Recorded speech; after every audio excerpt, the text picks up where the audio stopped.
রাধে রাধে। আমাদের শাস্ত্রে প্রণাম করার বিধি বলেছেন।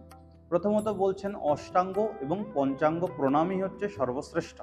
তারপরে বলছেন পুজোর সময় এইরূপ প্রণাম অবশ্যই করতে হয়। আর পুজোতে যখন আপনি বসবেন, আসনে উপবিষ্ট হবেন, তখন করজোড়ে হাত জোর করে প্রণাম করা উচিত। আমাদের দুই রকম প্রণামের কথা বলছেন, একটা হচ্ছে অষ্টাঙ্গ প্রণাম, একটা হচ্ছে পঞ্চাঙ্গ প্রণাম। অষ্টাঙ্গ প্রণাম কোনগুলি? দুই পা, দুই হাত, দুই জানু, বুক, মস্তক, চক্ষু, বাক্য এবং মন, এই আটখানা অঙ্গ দিয়ে, এই অষ্ট অঙ্গ দ্বারা প্রণামকে অষ্টাঙ্গ প্রণাম করে। আর পঞ্চাঙ্গ প্রণাম কোনগুলি?